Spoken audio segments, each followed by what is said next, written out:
Parmi tous les choix que tu as dû faire, Fabien, on a compris que la semaine avait été un petit peu particulière sur certains postes. Je peux revenir notamment sur le poste d'ailier où on a vu que Gabin ne s'était pas entraîné, en tout cas. Gabin, c'est un problème, on va dire mineur. Il s'est bloqué le dos lors d'une séance de perf avec un exercice approprié de squat. Et donc, il n'a pas participé à l'entraînement du lundi ni du mercredi, par précaution. Il fera le team run demain. Par contre, vous avez vu que Cher Tibergen, qui était annoncé titulaire, lui, par contre, s'est fait une déchirure à l'ischio-jambier, donc qui était prévu à l'arrière, et Théo Atesogbe était prévu à une aile, donc ça nous a obligés à modifier l'équipe. Donc, Cher est reparti en France, remplacé par Marius Domont. Et c'est Tom Spring, on a décidé de titulariser Tom Spring à l'autre aile. Et de faire glisser Théo Atesogbe à l'arrière, qui avait joué face à l'Angleterre, notamment, et qui avait été performant face à l'Angleterre. Est-ce que tu peux nous faire une petite tournée, un petit tour d'horizon des 5 débutants du 15 de départ? Commencer par Georgie, il y a Tyler. Alors, Georgie, c'est donc on a trois jeunes piliers gauche non capés en fait, puisque si on regarde aussi Paul Malaise, c'est plutôt un pilier droit de formation, mais qui joue avec Saint-Provence, qui finit ses matchs à gauche. Et Baptiste Erdosio, qui a lui a débuté contre l'Angleterre, mais qui n'était pas une cape, qui joue à Montpellier, qui vient de Biarritz et de Bigard précisément. Donc on a choisi de titulariser Georgie.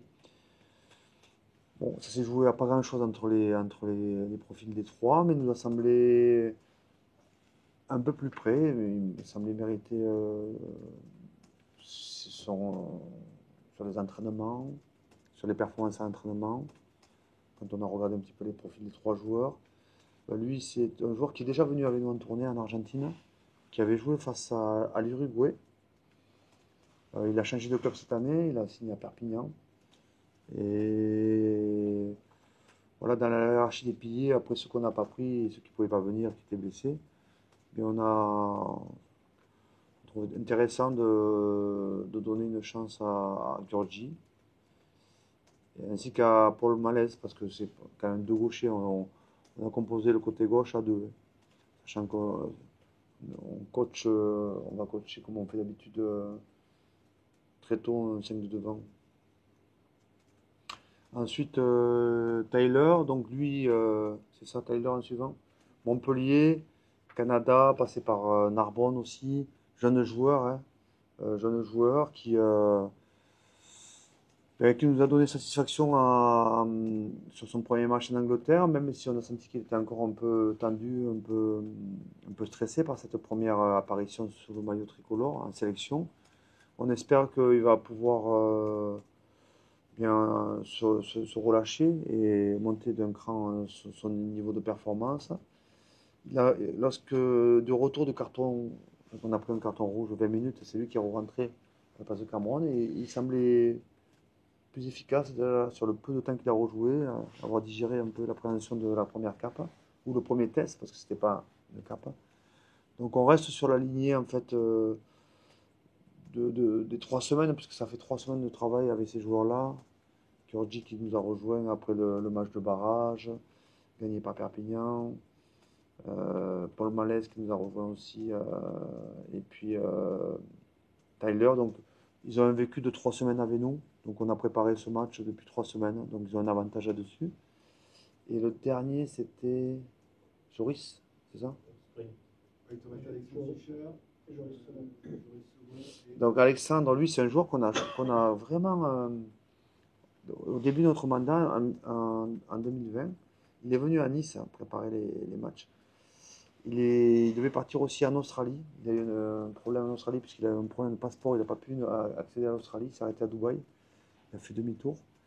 Et puis après, il a eu des blessures, des grosses blessures, notamment une grosse blessure au genou à Montpellier, où il a vraiment eu un genou qu'il a mis en difficulté pour la suite de sa carrière. Et il a réussi à revenir Il a fait une très bonne fin de saison avec son club de Clermont-Ferrand. Il a d'ailleurs signé à Bayonne. Et c'est un profil de troisième ligne qui nous permet d'avoir un équilibre dans notre composition d'équipe, hein, notamment avec son camarade de club Alexandre Fischer et Michael Guillard, que l'on repositionne aussi en 8. Pour sa deuxième fois, on cherche à développer. Il y a quasiment pas de 8 en France, à part Greg Aldrit. Je ne sais pas si vous avez regardé. Très peu de numéro 8. Donc, on essaie de développer des potentiels à ce poste-là. Donc, on avait l'idée de Marco Gazzotti. Marco Gazzotti a fait forfait.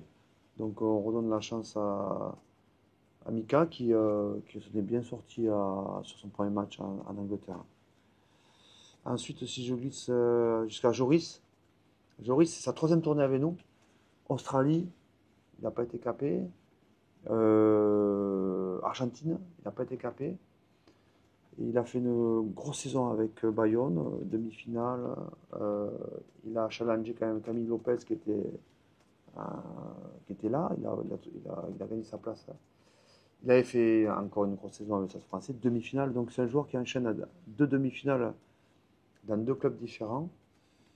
Troisième tournée avec nous, c'est son heure, hein. Voilà. Il mérite d'attaquer avec nous. Même s'il est jeune, il a quand même une grosse expérience, ou un vécu, on va dire, avec nous. Un certain vécu, même s'il n'a pas été capé.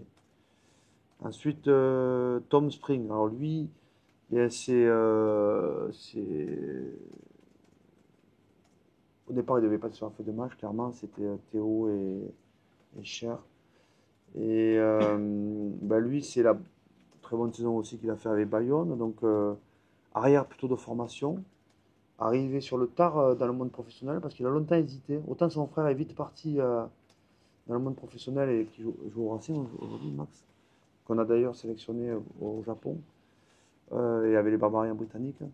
Autant lui, c'est un joueur qui a longtemps hésité à y aller, entre la carrière amateur et les copains et professionnels. Et puis finalement, il est parti sur une double licence à Bayonne. Et petit à petit, il a trouvé sa place, sa légitimité. Donc je pense que c'est un gars voilà, qui a un chemin particulier, malgré son jeune âge quand même. Et qui a fait une très bonne saison et à l'aile, parce que c'est Cher qui a été positionné à l'arrière, alors que lui, c'est quand même son poste de prédilection, c'est arrière. Mais voilà, il s'est habitué à ce poste-là. Donc Paul Malaise, l'autre gaucher, qui est un droitier en fait, de formation, mais qui fait les deux depuis cette saison à Aix-en-Provence. Il a donné satisfaction sur sa rentrée. Bon, c'est des bouts de match, c'est des expériences. On travaille sur le peu de temps qu'on a eu avec eux, mais il nous a donné sa satisfaction sur sa rentrée à Twickenham, sa deuxième mi-temps. À gauche, son avenir au niveau international est à gauche, clairement. Et peut-être un club au Stade Toulousain, puisqu'il a changé de club, il a signé à Toulouse. En tout cas, c'est un joueur qui joue très très bien au rugby. Très juste. Sur son activité, très très bon. Ensuite, Jacobus Van Tonder, euh, arrivé très jeune à Clermont-Ferrand, par le biais des agents. Il a quitté très tôt l'Orange Free State et Bloemfontein. Il sort de Grey College, c'est donc le collège à Springbok de Bloemfontein.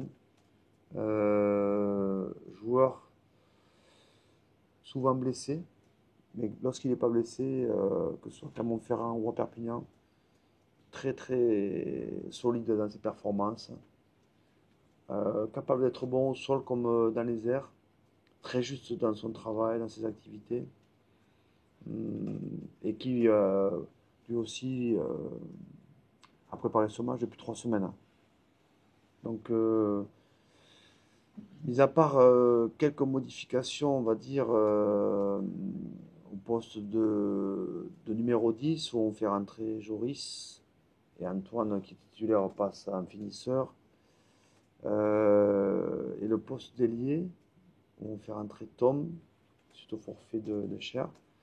Ça ressemble beaucoup quand même à l'équipe qu'on a alignée face à l'Angleterre. avec quelques forfaits depuis l'Angleterre. Donc, on pense à Maël Moustin, par exemple. Et puis, Pierre Bogarit, qui soigne sa cheville, lui est apte, donc il rentre dans la rotation. Régis Montagne, c'est un gars qui vit avec nous depuis une année aussi. On l'a pris lorsqu'il était à Grenoble.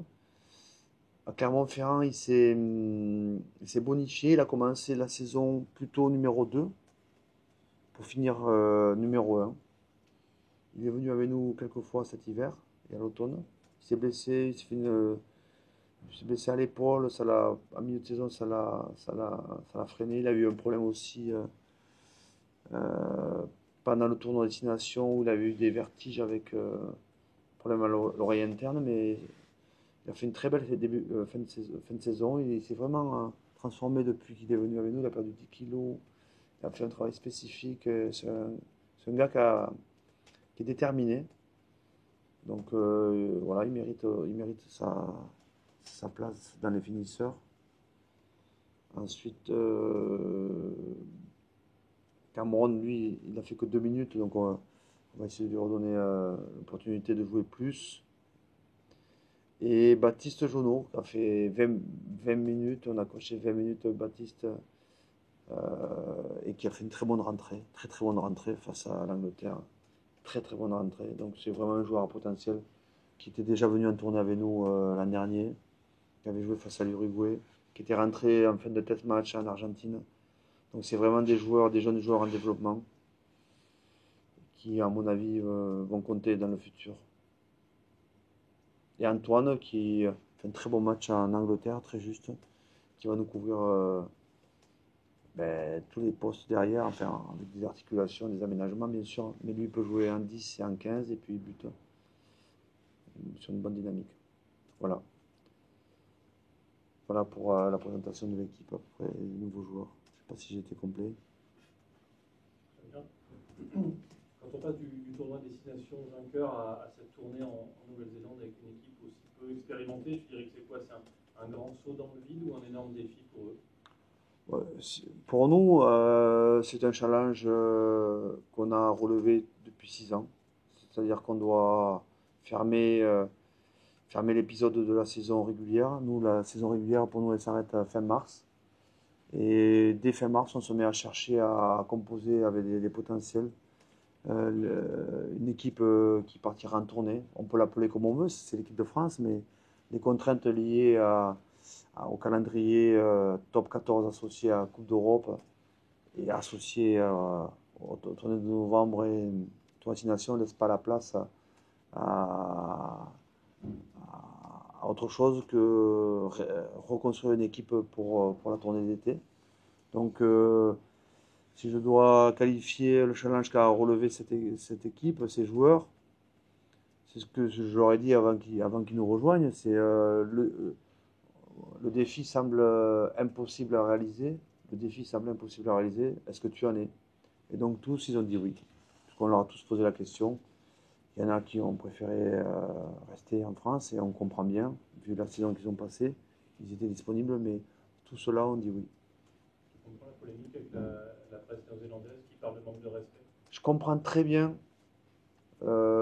C'est pas tellement la presse. Je pense que ce que dit la presse, c'est un état de fait. C'est-à-dire que c'est un constat. Il y a 45 joueurs en France qui potentiellement sont restés en France. Soit parce qu'ils ont terminé la saison trop tard, soit parce qu'ils sont blessés, ou soit parce qu'ils sont pas aptes à jouer. Et je comprends très bien que sur le circuit international, on ne comprenne pas que l'équipe de France ne présente pas les joueurs qui ont gagné le tournoi, par exemple, ou qui ont été invaincus au mois de novembre. Je comprends très bien. On est la seule nation à faire ça. Ça excite le compétiteur que tu es ou tu as l'impression de boxer avec un bras dans le dos? Quand j'ai pris la mission, je savais que ce serait comme ça. Je ne me doutais pas que les choses changeraient. Donc c'est à nous, c'est nous qui avons changé les choses. On a dit on va essayer d'être très clair sur la construction d'une saison. Donc il y aura une saison internationale qui durera 2 compétitions, le mois de novembre et février mi-mars. Et puis il y aura une saison d'été où on va construire une équipe avec tous les joueurs qui sont présents dans notre championnat professionnel. C'est-à-dire, championnat professionnel, j'entends top 14 et Pro D2, parce que chaque fois, il y a toujours un ou deux joueurs issus de la Pro D2.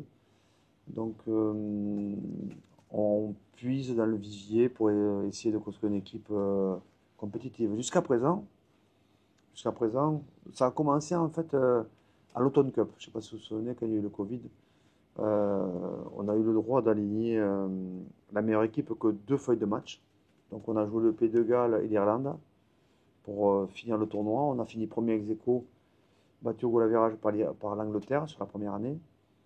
Et ils avaient lié ça avec ce qu'ils appelaient l'Automne Cup, où on avait une équipe qui avait joué l'Écosse, l'Italie et la finale face à l'Angleterre. On avait perdu aux prolongations à Twickenham, avec une équipe qui ressemblait à ce profil-là. Ensuite, on est parti en Australie avec la même démarche. Et en Australie, on a découvert, on s'est jeté un peu dans le vide, quoi. C'est dans l'inconnu. Puis on a perdu à la dernière action le premier test, on a gagné la dernière action le second test, et on perd la dernière action le troisième test. Donc on a rivalisé. Ensuite, on est parti au Japon. On a fait un match avec les Barbarians britanniques contre l'Angleterre qu'on a gagné. Ensuite, on a battu le Japon 2 fois chez eux. Et l'an dernier, c'était l'Argentine, où on a gagné le premier test. On a gagné en Uruguay, puis vous savez ce qui est arrivé. On a joué le troisième test, on a perdu de 8 points, mais on n'était pas dans les meilleures conditions pour matcher avec les Argentins. Donc jusqu'à présent, on a réussi, entre guillemets, à répondre présent sur un plan sportif, on va dire. On n'a pas tout gagné, mais sur toutes ces compétitions, on a présenté des équipes en développement, des sélections qui ressemblent plus à des équipes. Quand on regarde l'expérience collective de cette équipe, elle est d'un match. C'est l'Angleterre à Twickenham. Et jusqu'à présent, on a réussi. Donc nous, ça nous oblige à être le meilleur possible dans notre sélection, dans nos choix, la découverte. Parce que tant qu'on n'a pas vu les joueurs à l'entraînement, en vrai, on n'est pas tout à fait quand même... on ne les connaît pas parfaitement. Après, il faut les voir jouer, voir comment ils vont réagir dans un contexte difficile, et voir un peu les connexions qui se créent, hors et pendant le match.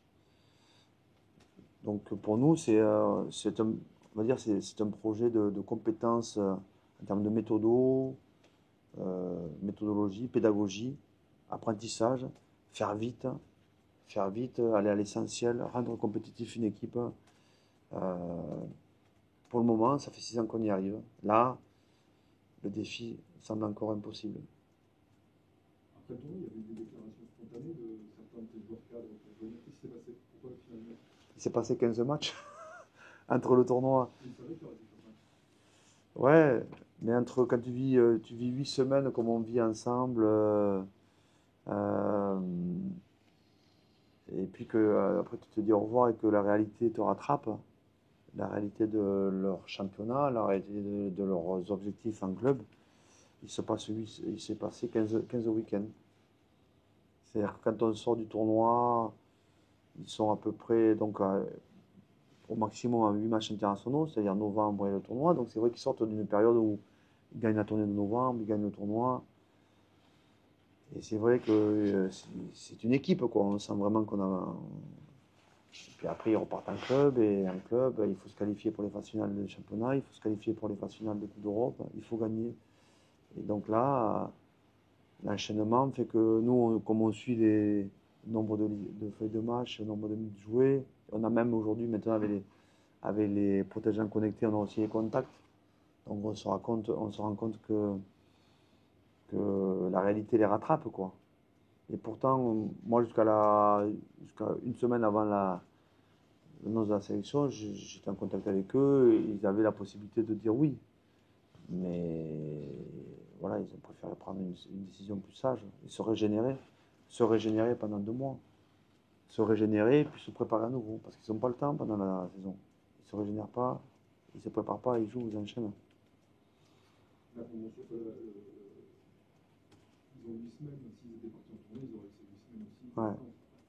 Ils Ouais. seraient régénérés. Ouais, ils auraient pu, ouais, c'est clair. Mm. Mais je comprends, je les comprends, je je comprends le fait qu'ils aient eu envie d'aller défier les All Blacks en sortant du tournoi. Et je comprends aussi que 15 semaines plus tard, les choses étaient différentes pour beaucoup d'entre eux. Ça peut se tourner dans un contexte vis-à-vis de ce groupe-là et vis-à-vis de leur environnement ici. Les Anglais, c'est plutôt ça, en fait. Je les comprends, L'aspect. mais je comprends. Ma question, c'est toujours, est-ce que le groupe, enfin, vous parlez au groupe de ce contexte qu'il pourrait y avoir, d'une forme d'hostilité, le mot de Justin Martin, c'est dur, Oui, pas que lui d'ailleurs. oui, bien sûr, je comprends, je les comprends et je les reçois. Mais aujourd'hui, malheureusement, on peut pas faire mieux, quoi.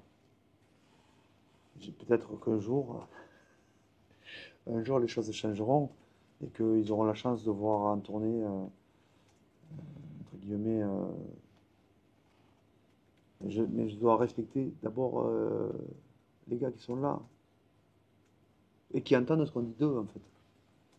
Donc, il y a quand même des éléments de contexte qui font que ces gars-là, là, l'équipe que je viens de vous annoncer, ils se préparent depuis 3 semaines pour relever ce défi qui semble impossible. Donc en fait, moi je suis concentré avec eux, nous sommes concentrés avec eux pour relever ce défi impossible.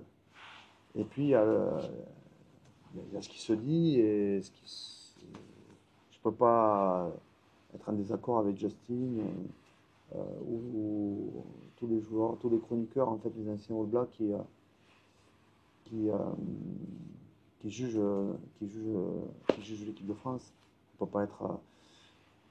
La meilleure chose qu'on puisse faire, c'est être performant samedi, puis samedi suivant, et puis samedi suivant, on verra bien la sortie de la série. Toi, qu'est-ce que tu peux nous dire sur cette équipe de All Blacks qui a été annoncée tout à l'heure en interview? Ben moi, je pense que des 3 équipes de All Blacks qu'on a jouées depuis que je suis dans l'équipe de France, c'était la meilleure qu'on ait joué en novembre. Vraiment la meilleure. D'ailleurs, c'était le score le plus serré. Et je pense qu'ils sont sur cette dynamique-là. Donc je ne vais pas me tromper, mais bon, ils débutent leur saison, eux, hein. Ils débutent leur saison internationale. Ils ont eu effectivement quelques absents de marque, hein. Williams sur le pilier gauche, Sititi, le troisième ligne, qui étaient sûrement les 2 révélations de la tournée du mois de novembre. Mais ils ont une telle densité de joueurs à disposition, et ils sont tellement formatés. Eux, par contre, leur rugby est formaté autour de l'équipe de All Blacks. C'est clair que la pré-saison, c'est vraiment quelque chose qui prépare au All Blacks. C'est-à-dire que les joueurs sortent de leur championnat, on va dire, local, une coupe de province avec l'Australie et une province fidjienne. Ils sortent avec une dizaine de matchs, pas plus. Ils ont commencé leur saison en janvier, fin février. Et là, ils rentrent dans le circuit. Ils ont 6 mois à jouer avec les All Blacks. Ils vont jouer 15 matchs. Je crois qu'ils peuvent prendre 13 matchs. 13 matchs. Donc c'est parfait. Eux, ils sont vraiment dans un programme de développement. Donc cette équipe qu'on joue depuis 2020, elle est dans un programme de développement cohérent. Et on voit les joueurs qui arrivent, qui sont arrivés en novembre dernier, qui sont arrivés pour la Coupe du Monde, et puis les joueurs qui sortent aussi. Il y a une sorte de rotation cohérente et avec un développement des potentiels. Eux, c'est vraiment une équipe qui va monter en puissance jusqu'à 2027. C'est bien fait, c'est juste. Sur un plan international, c'est ce que font les Sud-Africains aussi. C'est ce que font les Australiens aussi. Les nations du Sud, elles sont vraiment focus sur l'équipe nationale. Elles ont des championnats, elles n'ont pas de championnat professionnel, elles n'ont pas de ligue. Le job est plus facile. Bon, je ne vais pas parler d'un vieux serpent de mer qui existe depuis des années. Quand j'ai pris le job, je savais quel job je prenais. Donc j'en assume les avantages et les inconvénients. On n'est pas dans la même. C'est pas le même environnement, c'est pas le même écosystème, c'est clair. Mais nous, on a un top 14 qui est formidable, une Coupe d'Europe qui est formidable, une activité en Europe et en France qui est formidable. Sur un plan économique, les stades sont pleins. Euh, donc le rugby en France se porte très très bien. À nous, équipe nationale, à trouver notre chemin là-dedans. Je ne me suis jamais plaint, je ne me plaindrai pas. Et je vous dis, c'est pas le moment, quoi. C'est pas le moment. On entend les critiques, on entend la polémique, mais c'est pas le moment de s'attarder là-dessus. Je vous réponds que oui, je les comprends et je vais pas m'insurger contre ce qu'ils disent. Mais nous, on est concentré sur notre challenge, quoi, sur ce défi impossible. Quel est ton regard de technicien et stratège sur la plateforme traversée sur ce lac Bah, donc ils redémarrent leur saison. Donc moi, ce que j'ai pu lire dans ce qu'il a produit depuis le début, une animation offensive à 1-3-3-1, euh, une zone action qui est bien définie et qui couvre tout le terrain en fait. C'est-à-dire qu'il n'y a pas de, c'est-à-dire qu'ils attaquent partout et tout le temps. Dans le rugby, parfois on définit des zones où, en fonction de ce qui se passe en face, on utilise différentes armes. Eux, ils attaquent tout le temps et partout. Ils ont un kicking game, c'est-à-dire un jeu au pied qui est un jeu au pied offensif, qu'ils utilisent de manière offensive tout le temps et partout. C'est-à-dire, dès le renvoi d'un but, ça peut être un kicking game pour récupérer le ballon. Euh, donc c'est un défi permanent sur la défense. Ils cherchent à mettre en œuvre les compétences de ces joueurs qui sont remarquables en permanence, donc vitesse bien sûr, mais il y a aussi, moi je trouve, hein, de ce que j'ai lu de la saison dernière, très structuré, c'est-à-dire ce 1-3-3-1 qui balance partout, qui cherche des équilibres, d'abord l'avancée au centre du terrain, puis après qui cherche des déséquilibres et des bascules de manière très efficace. Donc le moindre retard de déplacement, le moindre espace, il est utilisé et de manière remarquable. Ça va être des bascules avec des joueurs qui vont venir se proposer sur du jeu sur la ligne de front, mais aussi des options dans le dos. Ça va être l'utilisation au milieu de terrain des espaces qui se trouvent autour et des joueurs qui viennent se jeter dans des zones où il y a des joueurs fatigués qui se replacent. Euh, Plus, je dirais, une grosse puissance sur la conquête. Je trouve ils ont réaxé un travail autour de la conquête, je dirais de base, quoi.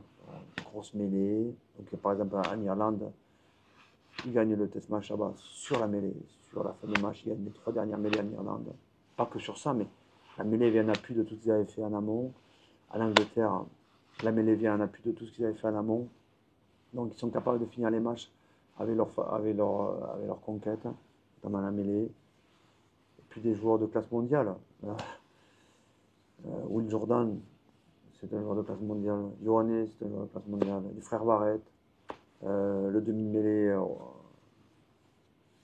c'est un joueur de classe mondiale. Et les avants, voilà, redoutable. Redoutable, très bons joueurs. Et puis ils ont rajouté cette agressivité dans le combat. Ils ont rajouté aussi une alternative à leur jeu sur la latéralité dans l'axe qu'ils nous ont copié. Ils ont dit. C'est un jeu plus vertical qu'ils ont pris pour eux. Donc, me semble-t-il. Donc ils ont raison d'ailleurs. Ça marche bien. Donc ça reste. Aujourd'hui, ils sont classés numéro 2 au rang mondial. C'est ça, je ne me trompe pas, je crois. Et ils sont finalistes à la Coupe du Monde et ils n'ont pas eu d'un point face aux Sud-Africains. Donc ils sont plus champions du monde, c'est vrai. C'est les Sud-Africains, mais ils sont là. Ils sont vraiment là. Et je crois qu'ils ont une ambition, c'est d'aller rechercher ce titre. Et ils sont en chemin. Tu décris leur jeu en riant, en souriant, c'est un rire d'excitation de la partie d'échec qui s'annonce ou c'est un rire anxieux? Comme tu dis, ils jouent tout le temps de partout, assez passionnant. Enfin, préparer un match face au All Black, franchement, c'est un régal d'étudier leurs images, d'étudier leur jeu, d'étudier leur stratégie. On ne s'ennuie pas, quoi. Et c'est d'abord ça. Jouer face au All Black, et tous les joueurs vous le diront, ça reste d'abord un immense défi. Je n'ai pas employé le mot chance, mais un immense défi. Je suis plutôt sur la notion, c'est pour nous un immense défi qui semble, je le répète, impossible pour cette équipe-là. Qui semble impossible. Juste, Fabien, peut-être une petite question. Vous avez connu la particularité aussi d'accueillir des joueurs en milieu de semaine. Quand tu les as trouvés, notamment en termes de fraîcheur, tous les finalistes et aussi Léo Barré, Mario? Alors, vraiment, on les a pas beaucoup vus, hein, parce qu'ils sont arrivés, ils sont arrivés très décalés, et nous, on est en préparation de ce test match, donc on les a récupérés, on les a peu vus, notamment les deux derniers, ils sont arrivés ce matin. Aujourd'hui, on a fait que voyager, et ils vont intégrer la vie de notre groupe à partir de... Ben, ils ont intégré, mais... Donc demain, on a prévu d'aller s'entraîner. Ce que j'aime bien faire en tournée, c'est qu'on va s'entraîner face à une équipe là-bas, pour les joueurs qui sont disponibles. Donc pour ceux qui ne vont pas jouer au All Black, ils vont toucher aussi à du rugby néo-zélandais, ce qu'on avait fait aussi en Argentine, à Mendoza. Donc on a potentiellement 19 joueurs qui vont jouer face à une équipe néo-zélandaise demain matin. Donc c'est là aussi où la tournée est intéressante, c'est que même ceux qui ne sont pas sur la feuille de match, ils vont matcher face à des néo-zélandais. Et ils vont intégrer le groupe potentiellement dès la semaine prochaine, dès le lundi prochain. On a 2 test matchs encore à jouer après celui-là, donc les 5 joueurs supplémentaires, je dirais 6 parce qu'il y a un changement malheureusement avec Cher, vont nous être très utiles, hein, je pense. Parce que on ne sait pas ce qui va se passer.